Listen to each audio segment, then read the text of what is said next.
Good morning, students. We have from Rashtriya International School. How are you all? I hope you all are fine.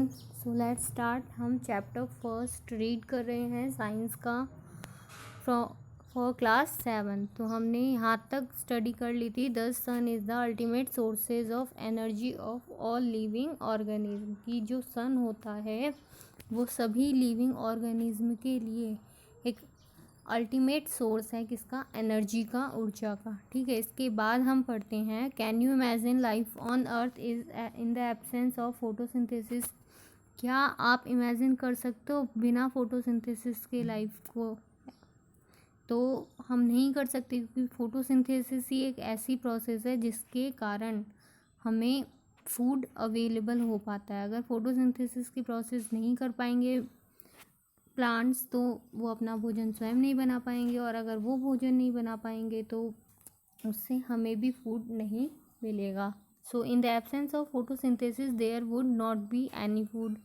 यानी कि photosynthesis, प्रकाश संश्लेषण की absence में, अनुपस्थिति में, there would not be any food, हमें किसी भी प्रकार का भोजन नहीं मिलेगा. The survival of almost all living organism directly और indirectly depends upon the food made by the plants. अगर हम लिविंग ऑर्गेनिज्म के सर्वाइवल की बात करें तो डायरेक्टली और इनडायरेक्टली जो लिविंग ऑर्गेनिज्म है वो डिपेंड्स हैं किसके ऊपर? प्लांट्स के ऊपर. और प्लांट्स के ऊपर भी किसके ऊपर? जो फूड वो लोग बनाते हैं उसके ऊपर. Besides oxygen which is essential for the survival. और जब जो प्लांट्स होते हैं तो ये जब फोटोसिंथेसिस की प्रोसेस करते हैं तो उस टाइम पे ये गैस को रिलीज़ करते हैं. जब ये अपना भोजन बनाते हैं तो उस टाइम पे ऑक्सीजन गैस रिलीज़ होती है जो हमारे सर्वाइवल के लिए क्या है?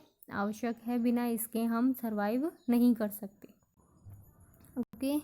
सो of all organism is produce during photosynthesis. In the absence of photosynthesis life would be impossible on the earth.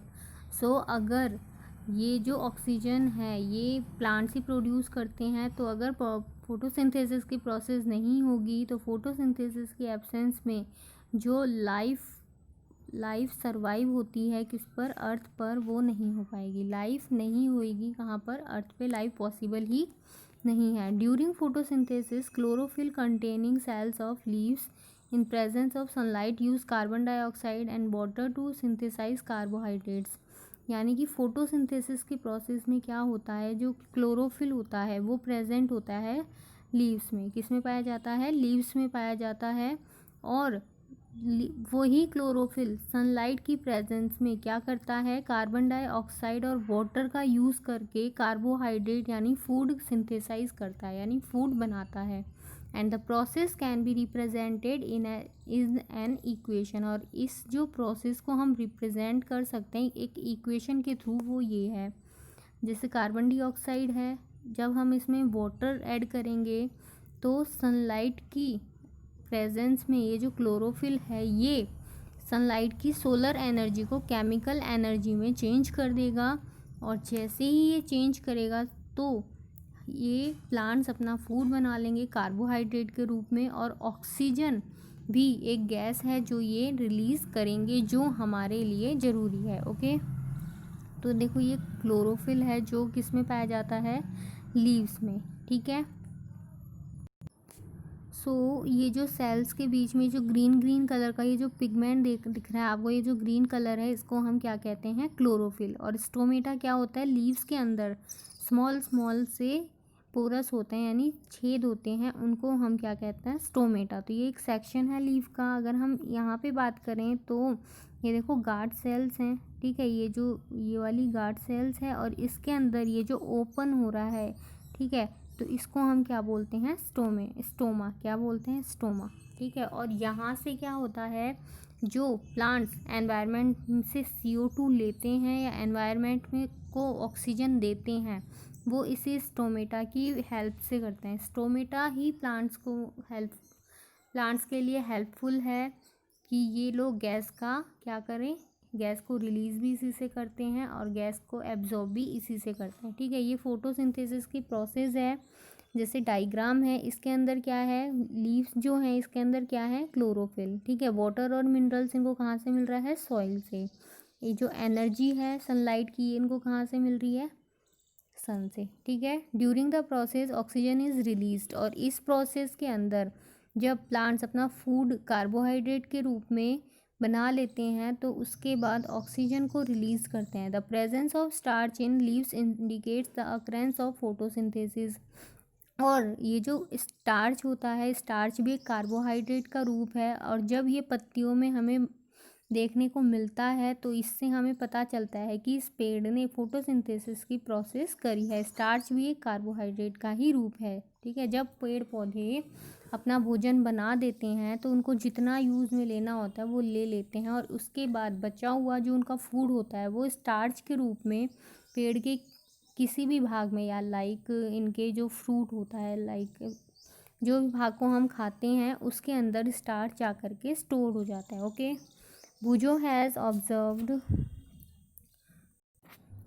Okay next, तो हम ये पहले ये वाला पार्ट पढ़ लेते हैं, उसके बाद आगे पढ़ेंगे। Beside leaves photosynthesis also take place in other green parts of the plant. अगर हम लीव्स की बात करें तो लीव्स के अलावा भी फोटोसिंथेसिस की जो प्रोसेस होती है वो प्लांट्स के अदर ग्रीन पार्ट से भी हो सकती है, इन green stems and green branches. और ये किससे हो सकती है? हरे तने और जो पेड़ की हरी भरी शाखाएं होती हैं वो भी प्रकाश संश्लेषण की प्रोसेस कर सकती है। The desert plants have scale और spine like leaves to reduce loss of water by transpiration. यानी कि जो डेजर्ट प्लांट्स होते हैं, जैसे रेगिस्तान वगैरह में पाए जाते हैं, लाइक कैक्टस, उनके अंदर स्पाइन की तरह लीव्स होती हैं, यानी एक तरह से तना ही होता है उनमें, ठीक है। कांटेदार पत्तियां होती हैं एक तरह की, जो कम वाटर को रिड्यूस करती है ट्रांसपिरेशन की प्रोसेस में। ट्रांसपिरेशन की प्रोसेस में क्या होता है आपको पता ही है। ट्रांसपिरेशन की प्रोसेस होती है जिसके अंदर जो प्लांट्स है वो सॉइल में से वाटर को एब्जॉर्ब करता है, और जितनी उसको ज़रूरत होती है फूड मेकिंग के लिए वो यूज़ करता है, और अदर को स्टोमेटा के थ्रू वाटर वेपर के रूप में एनवायरनमेंट में रिलीज़ कर देता है, और इसी कारण से बारिश होती है। तो इसीलिए जो डेजर्ट प्लांट्स होते हैं वो कम वाटर रिड्यूस करते हैं ट्रांसपिरेशन की प्रोसेस में, because of their spine like leaves. These plants have green stems which carry out photosynthesis।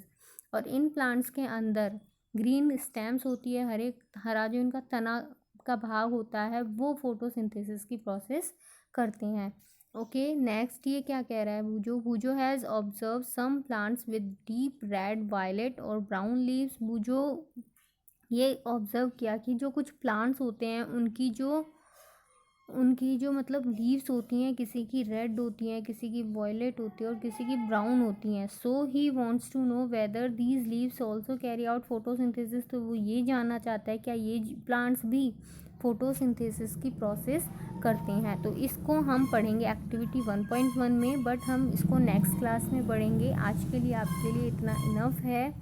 तो आज आपका जो होमवर्क है, आपको ये डायग्राम बनाना है फोटोसिंथेसिस का। ये जो डायग्राम है आपको ये होमवर्क में करना है। So it is your homework, ठीक है। Okay, thank you.